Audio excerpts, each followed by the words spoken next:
Selamat datang di Sanghyang Channel, menguak sejarah penuh makna.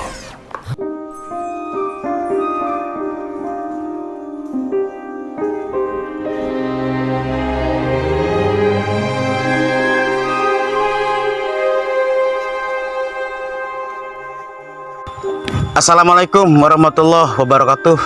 Kepada para penonton yang budiman dirahmati Allah, Al-Fakir menuju penjarahan Syekh Banar yang ada di lokasi Pasarean, Blok Desa Gemunul Bak, Kecamatan Gereget, Kabupaten Cirebon. Nah pemirsa, ini tempat lokasi Syekh Banar. Untuk melanjutkan, Pak Insya Allah Pak untuk melanjutkan sejarah Pangeran Jatipurba. Para penonton yang budiman, dukung saya, klik ya notifikasi loncengnya agar mendapat kelanjutan sejarah Jatipurba selanjutnya. Terima kasih dukungannya, semoga dirahmati Allah, diberi rezeki, disehatkan jasmani rohani. Semoga bangsa ini dengan aman, tentram,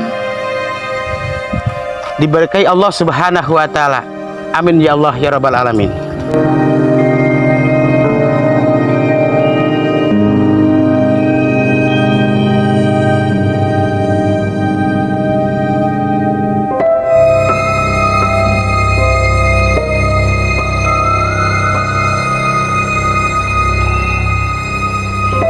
Assalamualaikum warahmatullahi wabarakatuh.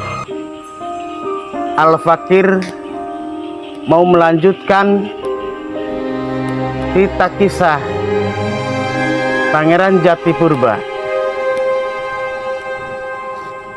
Di sini diceritakan Syarif Hidayatullah setelah berpamitan kepada Ibunda Larasantang, yaitu nama samarannya Babu Dempul, yang dapat petunjuk dari ibundanya Syarif Hidayatullah pergi ke Gunung Muria untuk menanyakan hal-hal kalimah syahadat.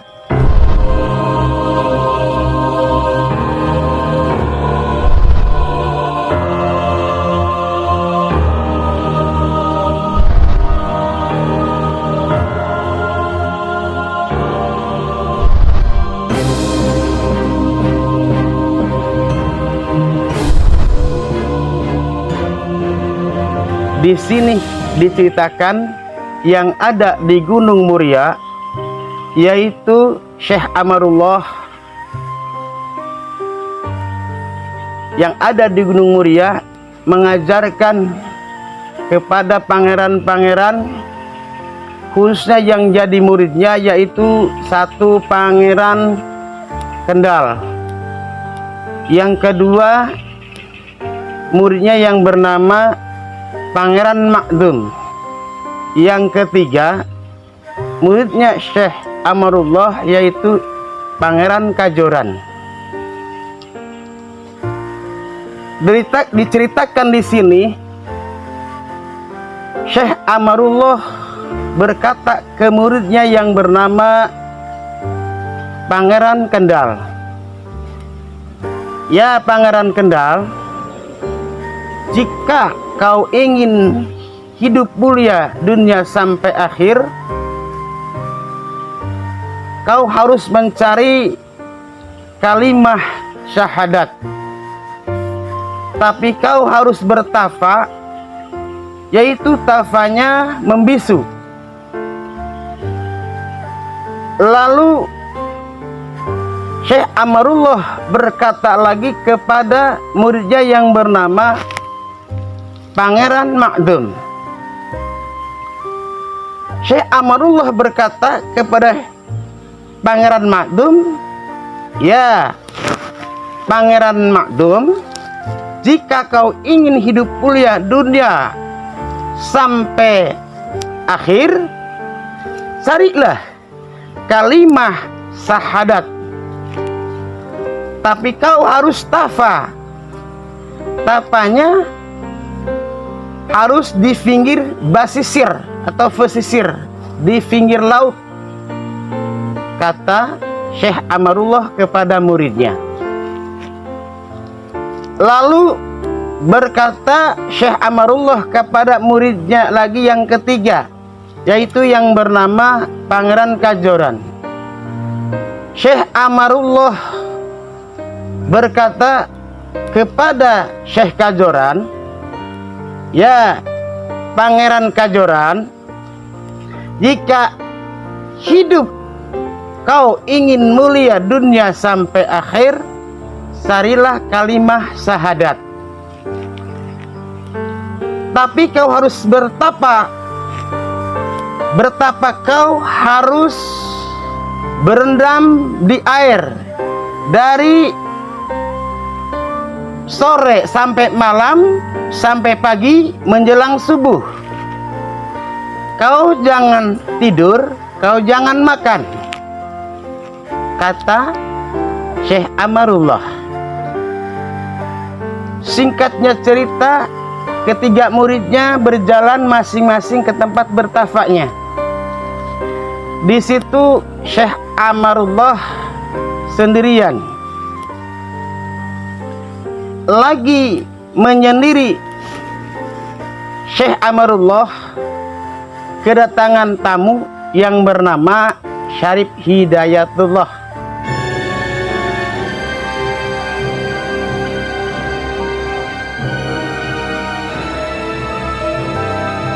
"Assalamualaikum ya Syekh." Dijawab oleh Syekh Amarullah, "Waalaikumsalam Tuan, silahkan duduk." Setelah duduk, bertanya kepada Syarif Hidayatullah, "Kau dari mana? Siapa namamu? Dan apa tujuanmu?" Kata Syekh Amarullah.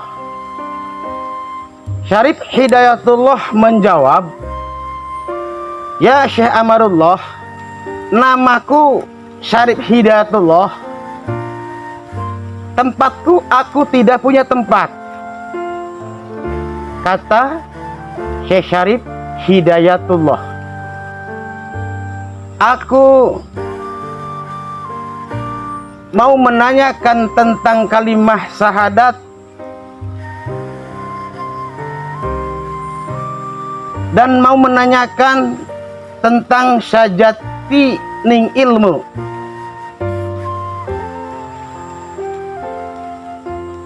Dijawab oleh Syekh Amarullah, "Yang Tuan tanyakan tentang apa?" Dijawab oleh Syarif Hidayatullah, "Frihal, yaitu kalimah syahadat, mau mencocokkan, mau pemufakatan, yaitu kalimah syahadat atau isining syahadat." Dijawab oleh Syekh Amarullah, isining syahadat dari negeri Arab sampai ke tanah Jawa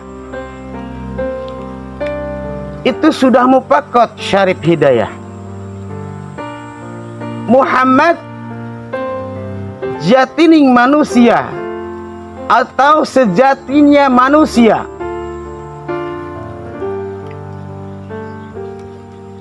La ilaha illallah, hanya Allah, tempatnya suci kesucian. Tempat agung dan keagungan hanya Allah,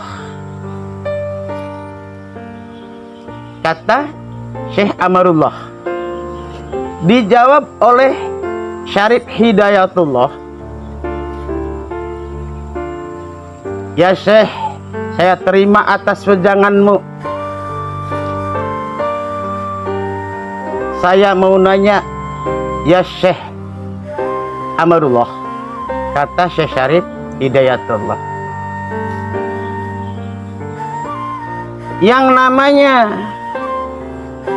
syahadat, bukti tempatnya di mana?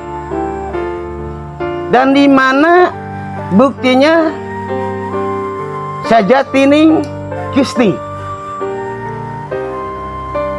sajatining pangeran dan Qudratullah, kata Syarif Hidayatullah.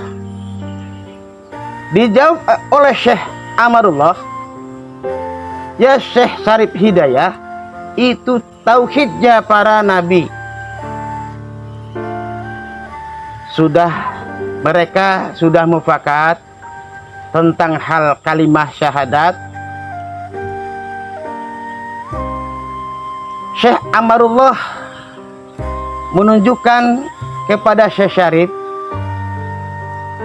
kata Syekh Amarullah, ya Syarif Hidayatullah, di sana ada yang tafakur mujasmedika yang agung yang bernama Syekh Bayanillah, yaitu tempatnya di Gunung Gajah. Lalu kemudian Syarif Hidayatullah berpamit kepada Syekh Amarullah untuk menuju Gunung Gajah, itu tempatnya Syekh Bayanillah.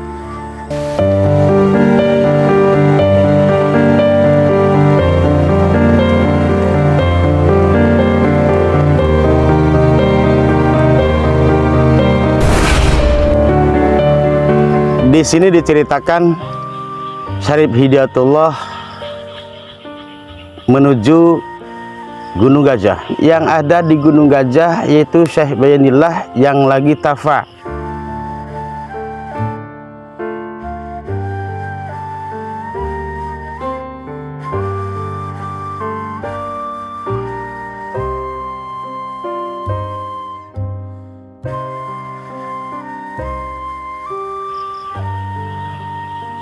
Syekh Bayanillah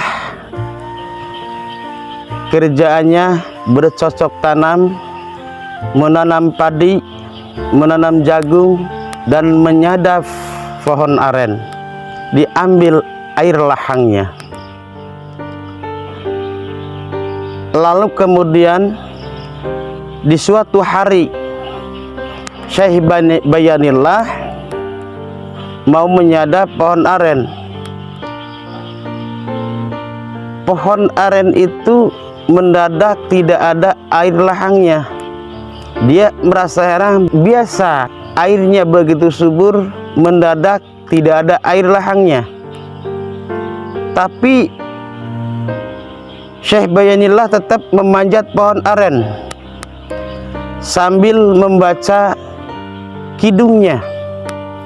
Sambil memanjat pohon aren, dia mengidung. Yaitu di sini diisi sejarah ini kidung Syekh Bayanillah. Anggang anu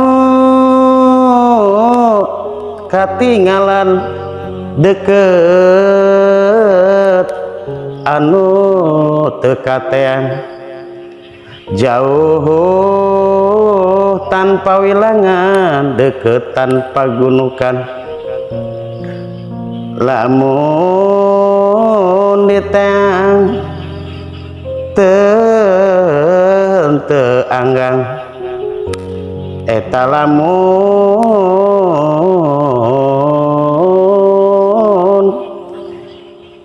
ditang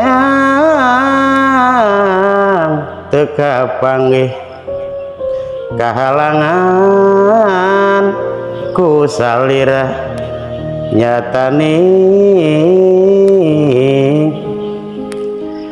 etalir. Lamun ditinggal etalir surya kembar, lamun ditang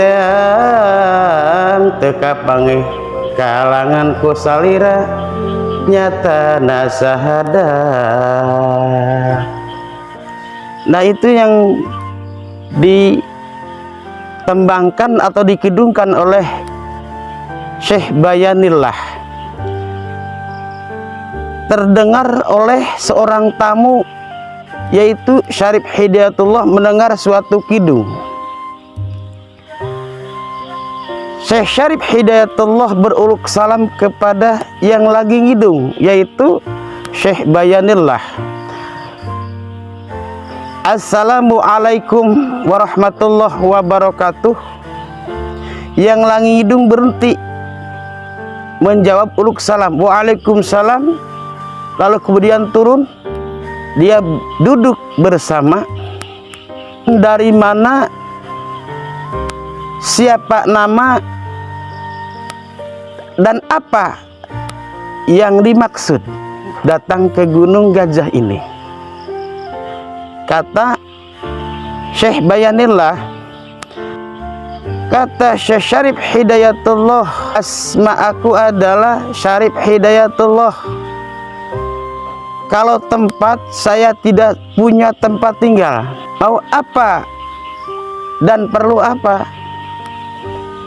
Dijawab oleh Syarif Hidayatullah, aku mau mencari yang tapa di Gunung Danadina, dan mau menanyakan dan berguru tentang tembang atau kidung yang dikidungkan oleh Syekh. Kata Syekh Syarif Hidayatullah. Lalu kemudian menjawab Syekh Bayanillah, itu harus ada muradjah atau pakai muradjah. Itu tauhid para nabi, para anbiya. Lalu kemudian Syarif Hidayatullah menanyakan tentang lagu atau kidung yang dibacakan oleh Syekh Bayanillah. Ya Syekh Bayanillah, aku pelajari yang namanya 4 perkara tadi yang dikidung. Itu belum sampai yang nama syariat, hakikat, tarikat, makrifat. Itu belum nyampe, kidung itu belum nyampe kepada namanya syahadat, baru kalimah, belum nyampe kalimah. Kalau belum ada syariat, hakikat, tarikat, makrifat. Kalau kau tidak percaya, Syekh, ada kalimah syahadat yang cukup besar karomatnya. Kalau tidak percaya, Syekh Bayanillah, akan aku baca. Kata Syarif Hidayatullah. Ini yang namanya tangka pohon jambe, yang namanya pohon jambe, dan jambena ini jadi emas dengan izin Allah, wasilah, yaitu karomahnya kalimah syahadat. Kata Syarif Hidayatullah. Lalu kemudian menanyakan, Syekh Bayanillah, coba baca Syarif Hidayah. Saya ingin tahu buktinya yang kau baca. Sebatas mana keagungan kalimah syahadat yang kau yakini dan yang kau pahami. Kalau kau tidak percaya, akan aku baca. Asyhadu an la ilaha illallah wa asyhadu anna Muhammadar Rasulullah. Bidillah, itu pohon jambe berikut buah jambenya jadi emas. Lalu kemudian Syekh Bayanillah merasa heran. Disangkanya itu jambe. Kok jambe bisa pohon jambe atau jambe jadi emas? Kata Syekh Bayanillah, jangan-jangan ini hamba wali Allah, jangan-jangan ini kekasih Allah. Dan di situ para penonton merontak sungkem kepada Syekh Syarif Hidayatullah. Sirna Syekh Syarif Hidayatullah